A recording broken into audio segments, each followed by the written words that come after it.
It'll be 1 month since the former president launched his third run at the White House, and new polls suggest that Republican voters may be tiring of what the former president's once promised would be, quote, so much winning.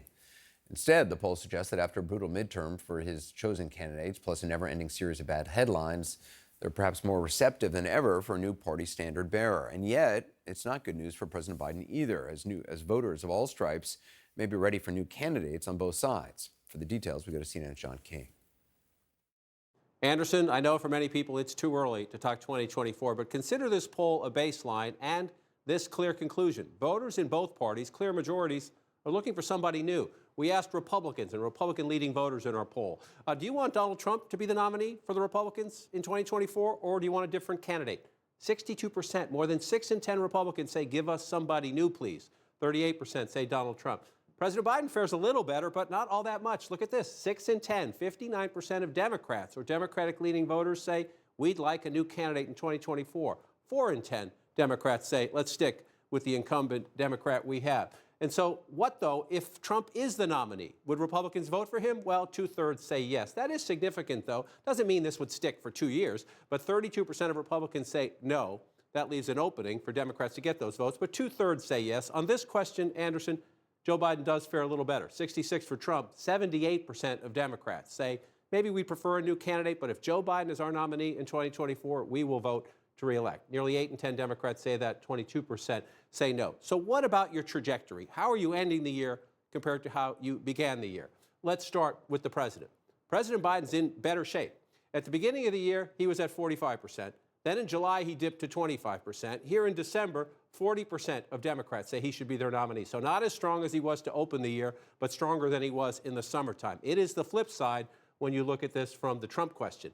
At the beginning of 2022, 50% of Republicans say we want Donald Trump as our nominee.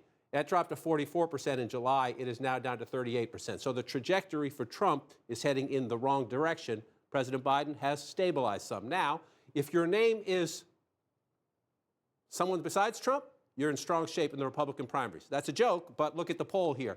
53% of Republicans, Republican-leaning voters, said we want somebody besides Trump. They're open-minded as to who it should be.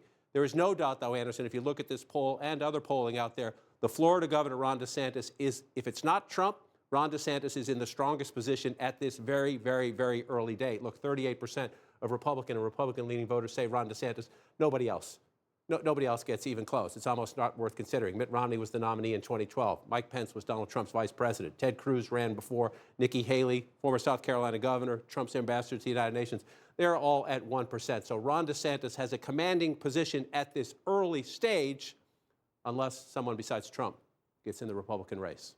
Anderson. John King, appreciate it. Thank you. Perspective now from our chief political analyst, Gloria Borger, CNN senior political analyst, Kirsten Powers, and former Clinton administration official and CNN political commentator, Scott Jennings, former special assistant to President George W. Bush and a longtime political advisor to Senate Minority Leader Mitch McConnell. Gloria, the bottom line from the poll is a little appetite for a 2020 rematch between Trump and Biden. Still, a lot can obviously happen. I'll say, look, first we should point out that both of these men are very popular in their own party. And so the Democrats still like Joe Biden if he runs, and Donald Trump has a very, very strong base in the Republican Party. But the difference between the two parties, as John was just showing you, is that Republicans feel like they have a solid alternative. And that alternative is Ron DeSantis. But when you ask Democrats, you know, if not Joe Biden, who? 72% of them said they had no particular favorite. So they don't know who to turn to. They're not saying Kamala Harris, for example. They're kind of saying, well, maybe this person or maybe that person. So that's really good, actually, for Joe Biden, because the Democrats are saying, well, who else is there out there that we would really be as enthusiastic about? And the answer is, we don't know. Scott, I mean, I know you think something has changed in the last month among certain Republicans and their support for the former president, which appears to be reflected in this poll. I mean, do you think this represents a permanent shift? I do. I think it's a continuing shift. I think you're going to continue to see this change. What's remarkable is that Ron DeSantis hasn't had to do much of anything other than win re-election in convincing fashion. Donald Trump announced a campaign and has been out there, talking on his own behalf. And it's getting worse and worse and worse while DeSantis is getting better and better. So the effort that Trump is having to expend is clearly not translating into support. The number that jumped out at me in the poll, Anderson, was the 32% of Republicans who said they didn't want to back Trump if he were the nominee in 2024. I think a lot of those people would go home eventually, but it tells you everything you need to know about how weak Trump would be as a general election candidate if Democrats pick off just a few Republicans in key states like, oh, I don't know, Georgia, which is exactly what happened in the Senate race. It makes it really easy for a Democrat to win in a purple state. So you see cracks among Republicans, but you also see the plain truth. If we nominate Trump and they nominate Biden, Republicans are going to lose. If the Republicans nominate someone new, they have a much better chance to win.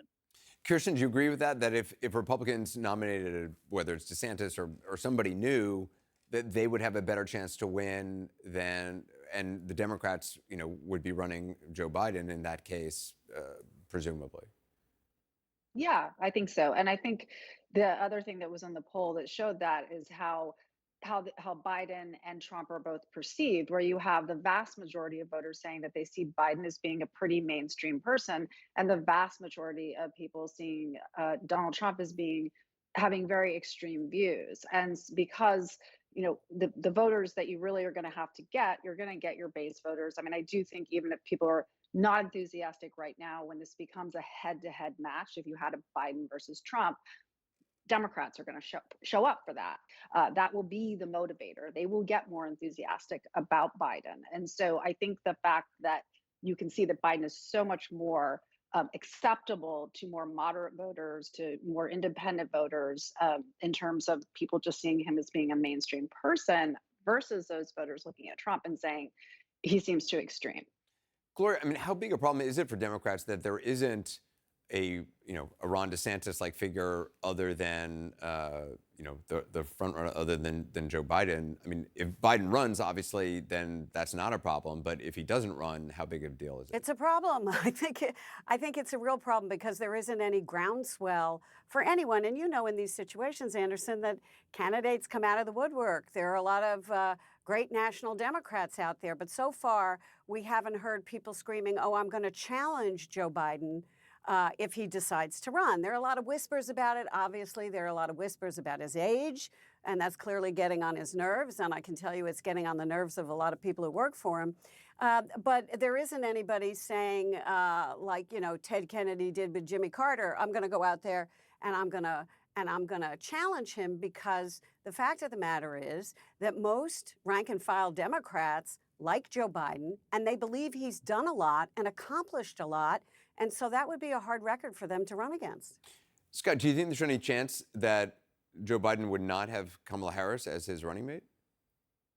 No chance at all. I think, first of all, I think if Joe Biden wants to be his party's nominee, he's going to be it, regardless if there's softness in his numbers. He's a sitting president, and he's going to be the Democratic nominee. And I think Harris will be his running mate. And I think Republicans should plan for that. I think Trump is just in a much weaker position because he's not the sitting president, and we've already run him twice, and we've lost the national popular vote twice. I mean, one argument Biden has is, hey, I won the national popular vote. And, that's nothing to sniff at in this day and age. So I really do think Biden is pretty much a lock if he just says I'm running. And I think Trump is in a much, much weaker position vis-a-vis his own party because he has this track record of not getting more votes than a Democrat. Kirsten, does it feel to you like Donald Trump is even actually running? I mean, he made this announcement, like a month ago, and then other than had lunch with anti-Semites and, various disreputable characters, he hasn't really done anything. It's not like he's out building houses for Habitat for Humanity.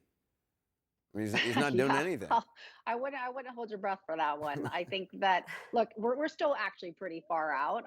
Why he decided to announce when he announced, lots of people have different theories about that. But I think that if you even think about his campaign last time, I mean, it mostly was him getting, free media doing his events, and he's not going to get that right now, and he's probably not going to get it even down the road. And so he didn't have a big campaign, and all the reports are he wants to have an even smaller campaign than he had last time. So I think that this doesn't really surprise me. I mean, he didn't, like I said, there wasn't a lot of substance to the campaign the last time around, and I think we're so early out that we're probably not going to see a lot from him. Yeah. Kirsten Powers, Gloria Borger, Scott Jennings, thank you. Appreciate it.